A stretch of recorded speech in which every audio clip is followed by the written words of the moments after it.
Welcome to all the esteemed guests. I would like to welcome Dr. Sujata Sharma, madam, a very, very famous, well-known face from the Indian cinema, music industry. Shibani Kashyap, madam, we welcome you. A big round of applause for this beautiful, gorgeous singer of India.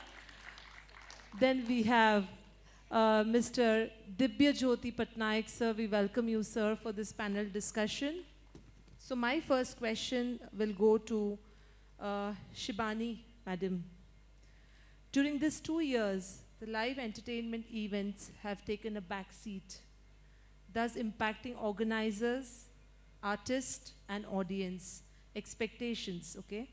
What changes do you expect in the way the industry works when things come to normal fully? What do you think how the things are going to be? Because we have heard so many shoots have been cancelled and so many cases. In fact, so many people have lost jobs, you know, the labor from the industry of Bollywood. So what are your suggestions and takes and experiences on this?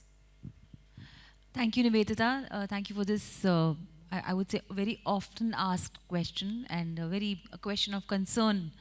So first and foremost, I just want to say that unfortunately, the entertainment industry seems not to be an essential. But actually it is, I think, I'm not trying to advocate it, but it is very essential because when music is like a healer, you know, especially in these times, if you sing and, you know, music actually makes you calmed and soothed. So it actually acts like a doctor. Entertainment, be it comedy, it transports you for some time from the sadness that we've been going through to another realm, you know, and it alleviates your senses, it uplifts you. But unfortunately, any form of entertainment has been just cancelled out or relegated to the background during the pandemic because it is felt that no, yeah, the first thing that we'll cancel out in the event is entertainment. Whether it's a wedding, chodo yaar, साथ फेरे लगा के we'll just carry on with the proceedings. But entertainment is, I think it's a must, as I said, in these times. And yes, artists have suffered a lot. The event organizers, I know of some event companies which have actually shut shop and they've started selling medicines or sanitizers or something like that. So it's been a little unfair on our industry. Having said that, I think necessity being the mother of invention, most of the entertainment transformed into the virtual form. So I, for one, did lots of virtual concerts. I created a mini studio at home with a green screen and the camera setup, and I think the last thing that we did together was like that, if you remember. So yes, it is good to be on top of the game and modify yourself to the new normal. So that's how we've done it, and we found that, okay, it may not be that scintillating, but it is yet it is still fulfilling the purpose to quite an extent. I did so many award ceremonies, so many performances for the police, for the doctors, for the pharmacies, for corporates, even weddings online, you know. So it's still going on. And in the future also, when things come back to normal, when the old normal will return, because, you know, it seems to be like, you know, everybody's getting vaccinated and events are slowly coming back. So even then, the virtual events will still be a parallel way of being, because this is a very, I would say, it's a very convenient way of actually doing a show. Sometimes it saves time on travel. So I think they will coexist hand in hand. Automatically, people are getting adjusted to the new scenario and they are trying to, you know, okay, theek hai, not actual but virtual mein chala lenge kaam. That type of They will have to. mindset people have started developing. So do you see anywhere 10,000 people's concert soon? Oh my gosh, it's a dream. It's a faraway dream. You know, yes, I really miss the adrenaline rush of, you know, performing to thousands of people. But I think sometimes, even if there are 50 people here and they give me that kind of response, it's enough for me. It's more than enough. Very good. Very wonderful answer. Big round of applause. That's how the artists are. Even 50 log bhi hai, if they love the performance, they are more than happy. Thank you so much, Shibani, for that wonderful answer. My next question is for Dr. Sujata Sharma, madam. You can take the mic, ma'am. What roles can a mental health care provider as you play in building strong, vibrant values in society, institution, both public and private? can you suggest some actionable steps that can be adopted by institutions to help foster resilient communities? So again, Again, the same two question. questions, right?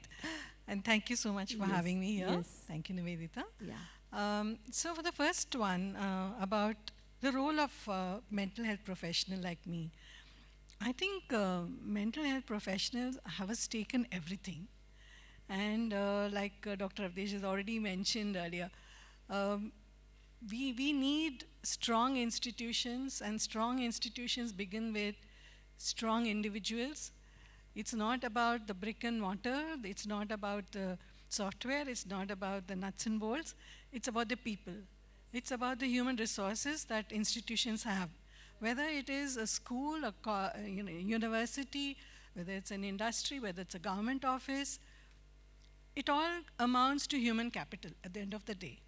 And then when we talk about human capital, we have to invest in the mental capital. We are worried about financial capitals, but nobody's worried about the mental capital. And how do we prioritize that? And how do organizations foster mental capital in their employees, or in their, if it's a student community, wherever it is. So I think that's the foremost thing that we need to understand and invest in. In fact, last year, the World Mental Health Day that was celebrated, the theme of that Mental Health Day was invest in mental health. And there have been global cooperations that have very strongly recommended about the need to invest in mental health across sectors.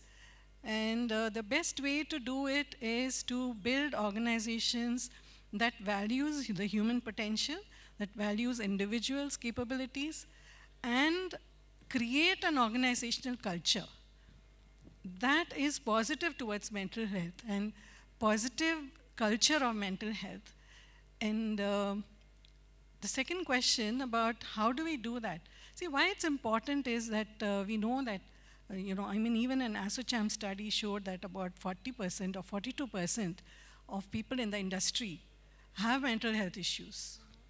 So, and again, we don't have enough mental health care professionals in the country to look after all these needs.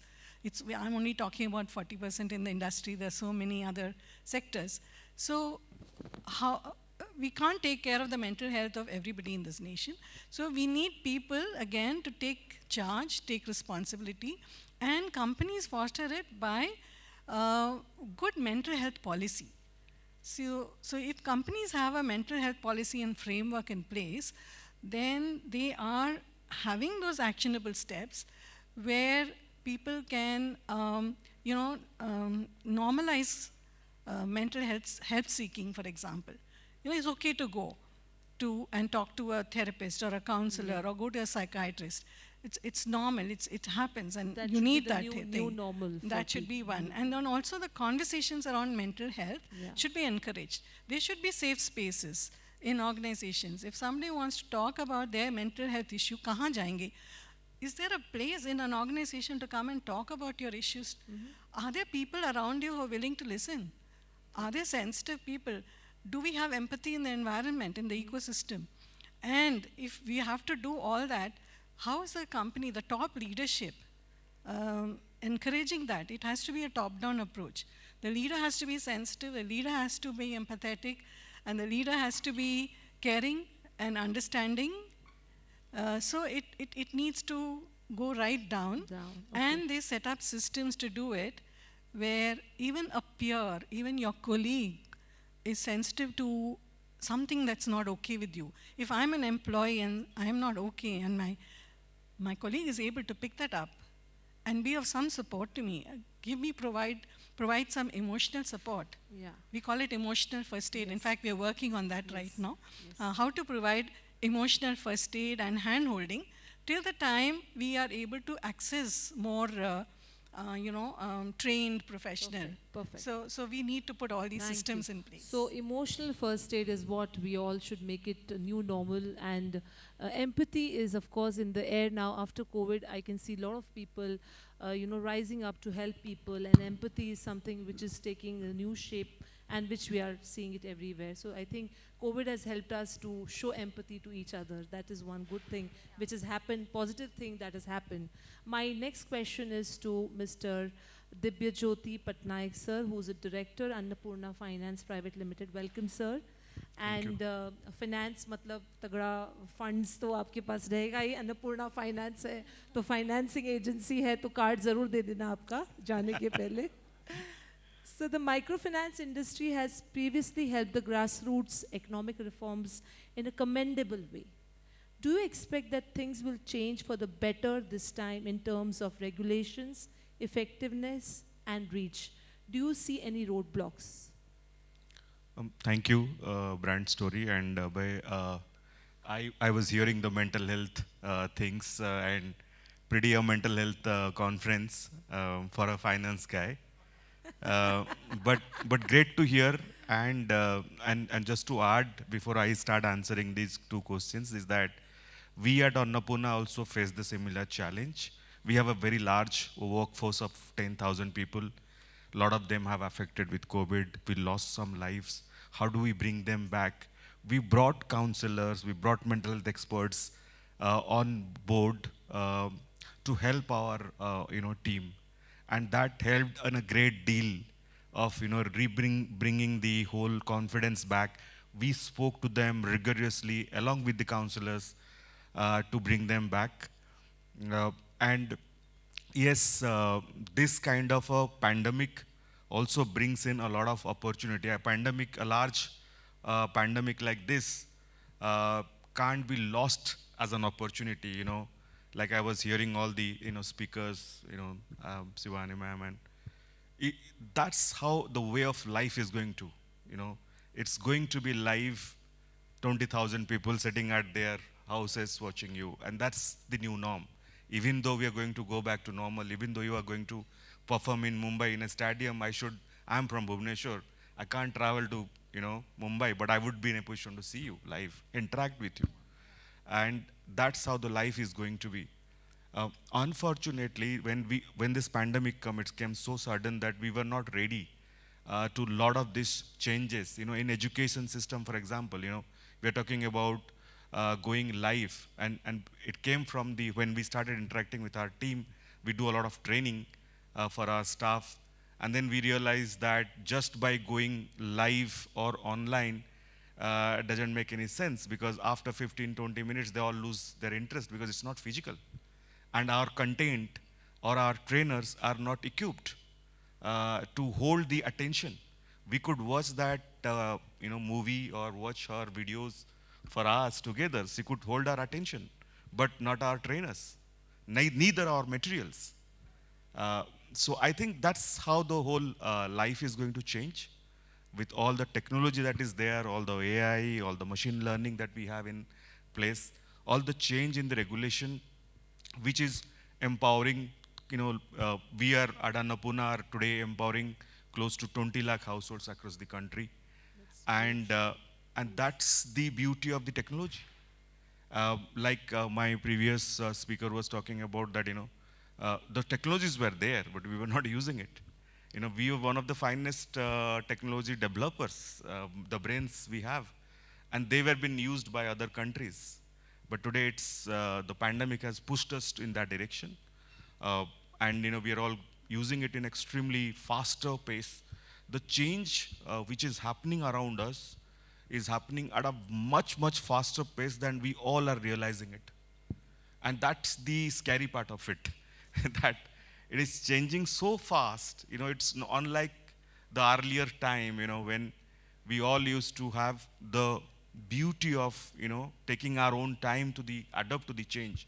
Now it's no option for you to adapt to the change. Either you adapt to the change within time or you just perish. Yeah, right. And, Absolutely yeah. right. Either you adopt or you stay back, you are left behind, right? Very good, sir. Excellent, I think the way you have presented from the financing point of view, and I would like to thank all the panel members. I would like to thank Sujata Madam, Shibani Madam, and Devjyoti Sir for joining for this panel. Thank you so much. Thank you for watching today's episode of India's Brand and Leadership Conclave. We will be back with yet another episode of Leading Brands and Leaders of the Nation. Until then, take care and stay tuned.